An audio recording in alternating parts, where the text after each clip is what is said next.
I'm here at LuxCon with artist Armand Cabrera. Thank you for speaking with me. Sure. I'd like to start by asking, is there an artwork here you are most proud of and why? Sure. My piece Battle Council, I'm very proud of. It was one of those pieces that came together fairly quickly and sort of painted itself once I had the idea from a little thumbnail sketch, and I've been happy with the way it's come out. So, Is it up here displayed? Yeah, that. Oh, okay. Yeah, okay, wow. Is that sort of a sci-fi? I can't tell from this distance. It's a big sort of dragon. Oh, it's a dragon. Okay. The dragon and the guy with the sword. Oh, okay. And oh, okay. Got it. the title sort of tells the story of it. So it's Battle Council spelled as they're communicating with each other. So they're sort of overlooking this battlefield, and you can tell by the dusty air, sort of as it goes to the battle, and they're sort of conversing on how they're going to do things. Okay. So it makes him a little more sentient than just a big animal. But yeah, I had a lot of fun with that, coming up with the idea for the dragon head and the guy and everything. So. Do you have like a larger backstory to it, or was that the rough sketch? That's just sort of the rough idea of it. I'm sort of working on an idea of using dragons in this sort of backstory I have. I'm sort of world building at this point. And so a couple of these other pieces are all sort of fitting in there loosely to that. But as of yet, I haven't got a sort of cohesive, overarching idea for all of them. I'm sort of sneaking up on it. Oh, okay. Okay. How do you know when a work is finished? When I'm not making it any better, it's time to stop. Okay. And I try to be in touch with the process while I'm painting and sort of pull myself out of it and check to really make sure that I'm not overworking it. For me, I come from sort of a landscape impressionist painting background. I still paint landscapes for galleries across the country. And Okay.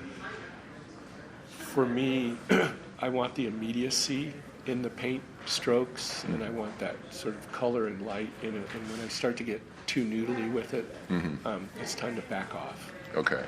So that's my goal, is to try to keep the things painted fresh and have some life to them.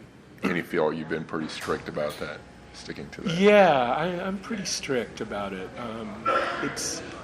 I mean, I like other styles of art. I like, realism, and I like abstract art and stuff like that. But for me, this sort of is what I personally take to as a painter, and I want to make sure I stick with that.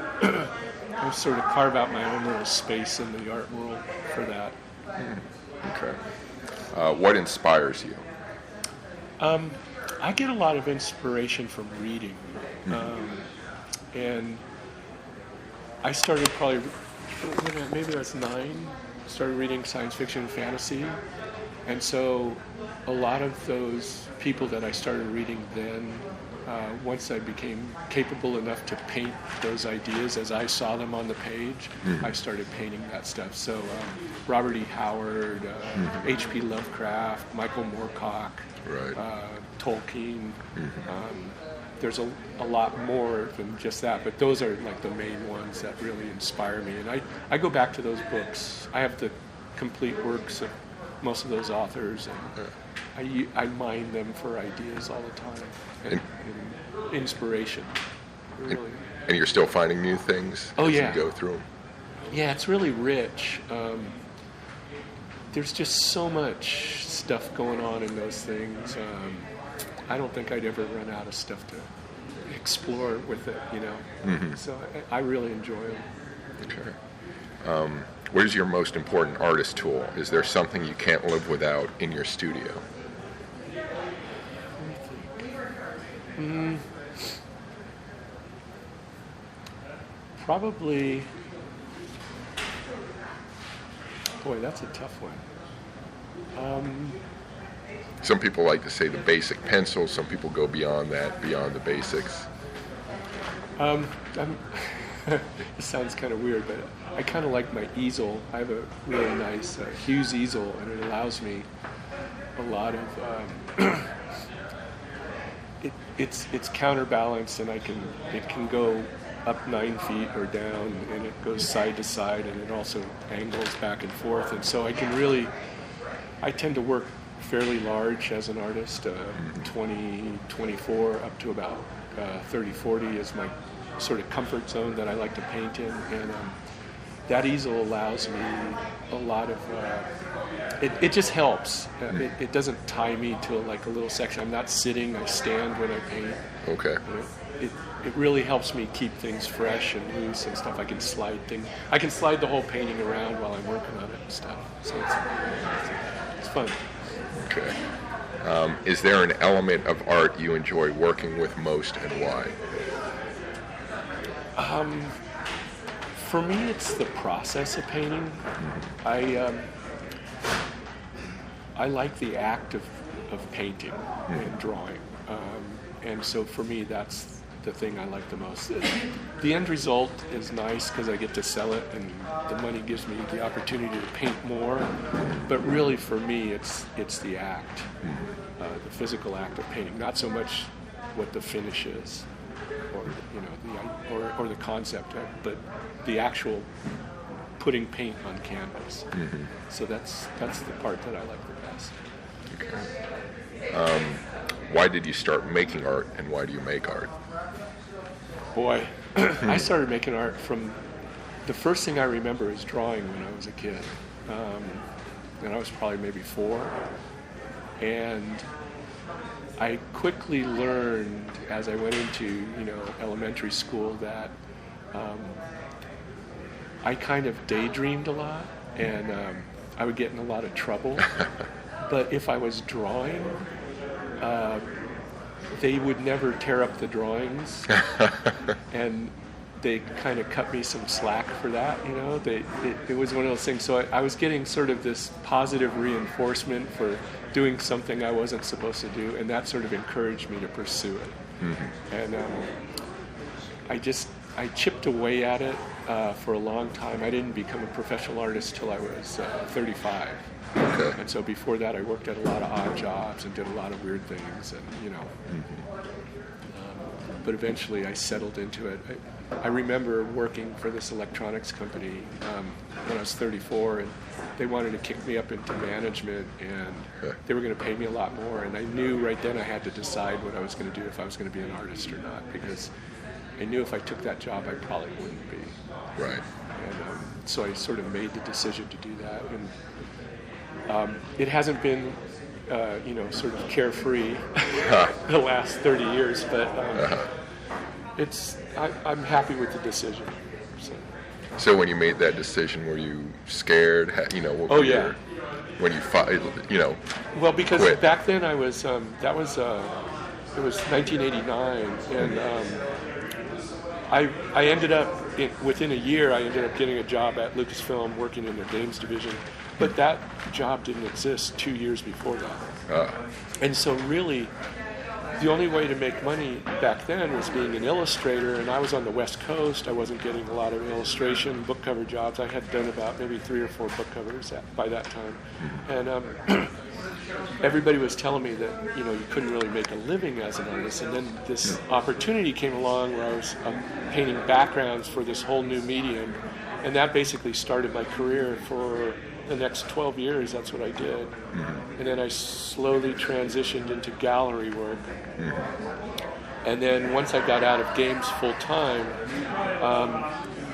AluxCon was just gearing up, and I realized that I sort of missed, I was painting traditional landscapes and stuff for galleries, and I sort of missed doing the fantasy stuff, but I didn't really want to go back into illustration where people are sort of deciding the image for me, and it's part of a product. So I just set aside a little bit of time for myself and started painting my own ideas and my own sort of vision of what the things I liked, the way I wanted to paint them without any input from anybody else.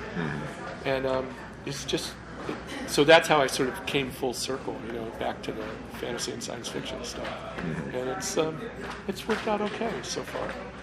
So I'm having fun.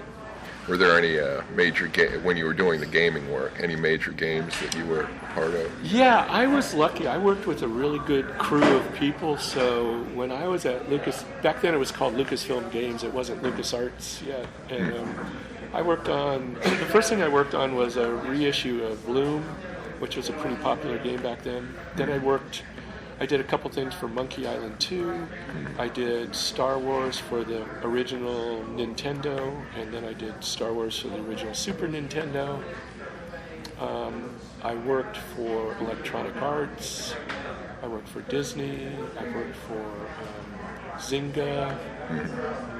I worked for this company called Totally Games that made a lot of flight simulators for Lucas. And so we did X-Wing versus TIE Fighter and X-Wing Alliance and Star Trek Bridge Commander. So a lot of those were AAA games. So I was lucky in my career. I shipped 35 titles when I was working. So not all of them were AAA, but 35 titles. So it was a good career. I enjoyed it. I got a little too old though, it's a young man's game. It's you work a lot of hours. We were all salaried, right? So we're getting paid for 40, and we were working 60 to 80 hours a week sometimes, and wow. That's great when you're in your 20s. You get into your 30s and 40s like I was. It starts to wear on you. It's not enough to eat Hot Pockets and sleep on the floor at your desk, Yeah. It's like, okay, I need to start doing something else. So I started transitioning into traditional gallery work, and slowly I left full-time work for games, but I kept my finger in the pie. I would do maybe 1 or 2 projects a year remotely for different people that I knew. So it was still fun. Okay. And just a quick question about when teachers would take your artwork. Did they ever keep it and not give it back? Yes, actually they did. And the best one, sort of an offshoot of that, was I was taking this art class in high school, and we had a lab fee for the art class, which was like $10. And I remember the first day she was lecturing, and I was doing this sketch. I forget what it was. It was like Aquaman or something like that. All boys draw comics. And she came over. She kind of got mad at me because she saw I wasn't paying attention. She came over, and she looked at the drawing, and she said, "You haven't paid your lab fee yet, so I'm going to keep this drawing for the lab fee." So I was like, "Oh, you know what? That's okay, sure." So I signed it for her, and I don't know what happened to it, but so I think that was my first art sale. I think so. I think I was 15. Yeah. So, it was, and it was all those sort of little reinforcements along the way that helped me sort of decide to do stuff like this. So the period up to age 35, do you have artwork then that you've gone back to and worked that you did back then? I assume you were sketching just. Yeah, I painted. I didn't really paint that much. I would work, and I would come home at night, and I would work on paintings. And I was primarily self-taught up until the time I became a professional. And then once I became a professional, I was working with other professionals who had gone to art school, and I realized how much I didn't know. And so I started taking workshops and classes from famous illustrators and artists. But before that time, I just sort of kind of tried to work it out on my own. I did a lot of life drawing classes. That was one good thing my high school teacher got me into, was life drawing and working outdoors and stuff. So I credit that with what gave me enough ability to get hired as a professional, even though I didn't ever go to art school. So. All right. What role does the artist have in society? I think that's up to the artist. Some artists are trying to shock people, politically or socially. I think other artists are just trying to make a living. Other artists are trying to bring sort of beauty to the world, I think. They feel like that's their place. I think that's kind of an individual thing per artist, and I don't think there's a right or wrong answer to that. For me, I sort of want to capture the things I feel passionately about on canvas and sort of find the people that respond to that. And so we sort of have this connection through the art, where they feel the same things I feel. So it's like this sort of shared experience for me.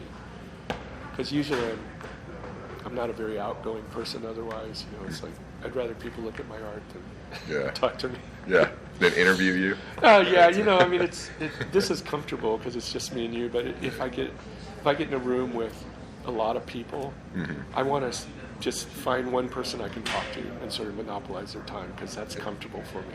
But if I get 2 or 3 or 4 people trying to have a conversation, it's just like I just want to back out. Yeah. So. I'm the same way. I understand. Really? Yeah. Wow, that's interesting because this seems like you have to be really outgoing to do interviews and stuff. So. Oh, that's cool. Yeah, no, I have the same attitude. If I'm in a group, I'll hang back and let them talk and listen to what they're saying. Yeah. So, okay.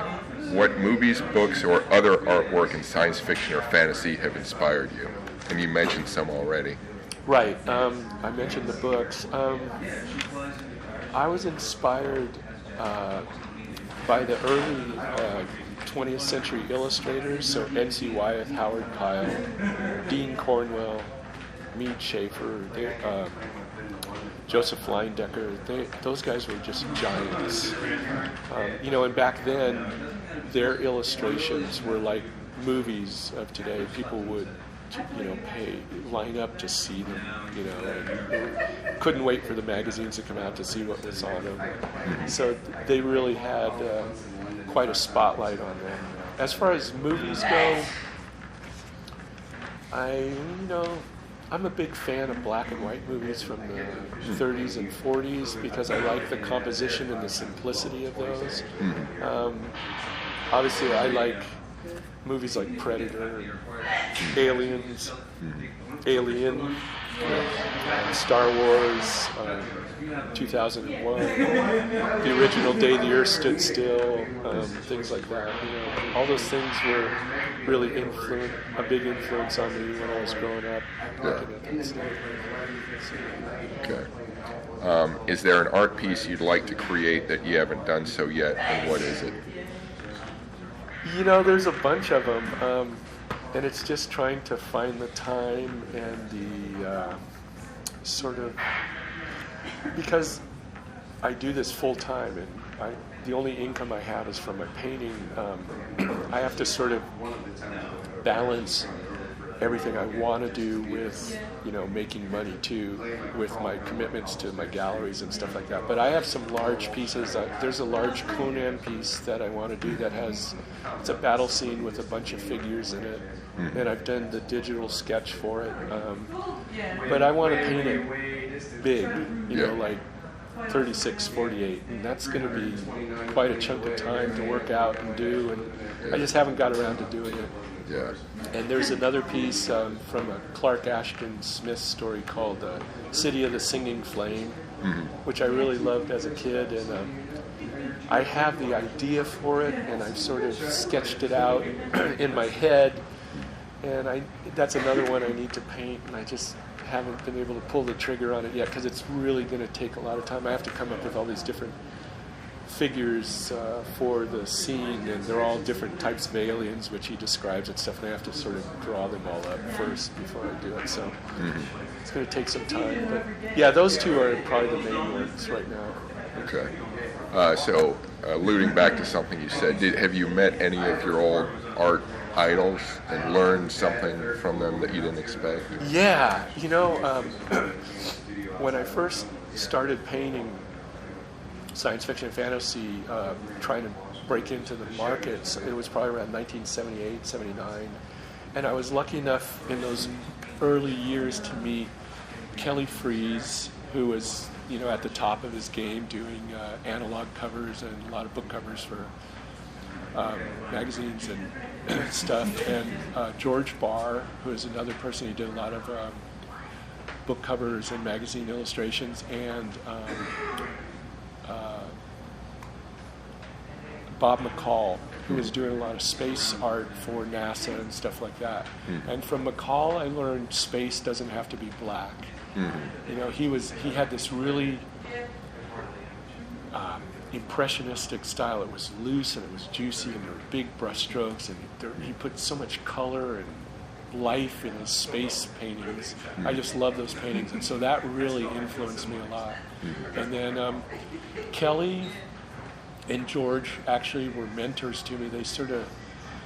I talked to them. They were guest of honors at the conventions I went to, and they sort of pulled me under their wing and were really helpful in getting me on the right track, and just really generous with their time.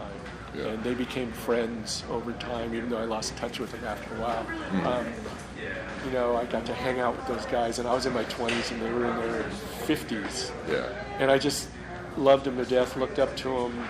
You know, not only were they great artists, but they were really cool people and were really generous with their time, because I was just a little wannabe artist guy, you know, hanging on the coattail. It was fun for me. I really loved those experiences when I think back. Yeah. Okay. And I wanted to ask you, I'm a big Dune fan, so I wondered if there was any story or, you know, anything interesting about your Dune painting up there. I've wanted to do, I'm a big Schoner fan. I still have those big analogs with the original Dune World covers on them. Oh, okay. From when I was a kid. And, so I was trying to find a way to paint some Dune stuff and not copy Schoner or copy anybody else, you know. And so I had this idea from looking at some dust storms. I was doing something, I forget what it was. I saw this dust storm, maybe in Iraq or something like that, and I was looking at the dust and I was like, you know what? That could be a salmon. And so I came up with that idea first, the big one, Raising Shai Hulud. And I did a small sketch of it, and then I did the bigger one from that. And I've actually painted another one. There's a print on the table that's another one called Calling a Maker, which the worm's way far away, and you just see this cloud of dust and sort of the bow head of the worm coming towards you. So I've just always been fascinated with Dune. It's one of my favorite books too. Herbert, you know, that's just such a great story. And I've probably painted 7 or 8 Dune paintings over the last couple of years, and I have a few more that I want to do that I just haven't had time to do yet. Okay. Wow. Yeah. I'm looking forward to that, seeing those. Yeah. All right. That's all the questions I have. Do you have any last words or? No, I just thanks for asking. I appreciate it. Oh yeah, I enjoyed it. Thank you. Okay. All right. Please visit chrisalvarez.com for more cool stuff. That's CRISALVAREZ.com. Thanks for listening, and keep imagining the future.